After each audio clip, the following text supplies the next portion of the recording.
एक दिन की बात है, माहीन अपने घर के पीछे वाले बाग में खेल रही थी कि अचानक जमीन में कुछ चमकता हुआ दिखाई दिया। ये क्या है? माहीन ने सोचा।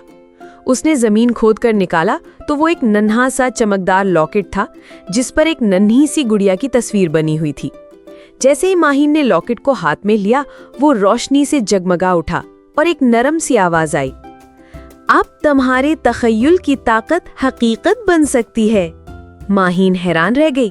वो लॉकेट पहनकर अपने कमरे में आई और सोचा, काश मेरे पास एक जादुई गुड़िया घर होता जिसमें गुड़िया बोलें, चलें और मेरे साथ खेलें। जैसे ही उसने ये ख्वाहिश दिल में की, कमरे के कोने में एक रंग बरंगा गुड़िया घर नमूदार हो गया। घर में नन्ही सी खिड़कियां, झूले, बावर्ची खाना, बाथटब और नर्म नर्म फर्नीचर था। लेकिन सबसे खास बात ये थी कि गुड़िया जिंदा हो चुकी थी। माहीन हैरत और खुशी से उछल पड़ी। वाह, ये तो जादू है।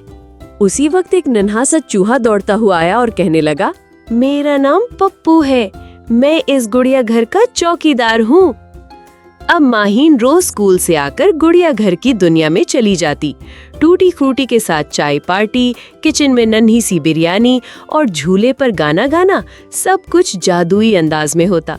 एक दिन गुड़िया घर में बिजलियां चमकने लगी और टूटी फ्रूटी घबरा गई। माहीन, कोई लॉकेट की ताकत को चुराकर गुड़िया घर को खत्म करना चाहता है।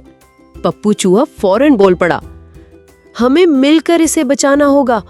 माहीन ने लॉकेट को मजबूती से पकड़ा और कहा, जादुई लॉकेट, हमें बचाओ।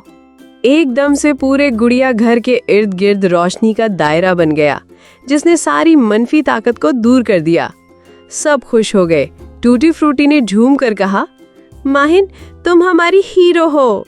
माहीन ने मुस्कुराकर कहा, ये तो सिर्फ शुरुआत है, कल हम गुड़िया घर का पार्क बनाएंगे।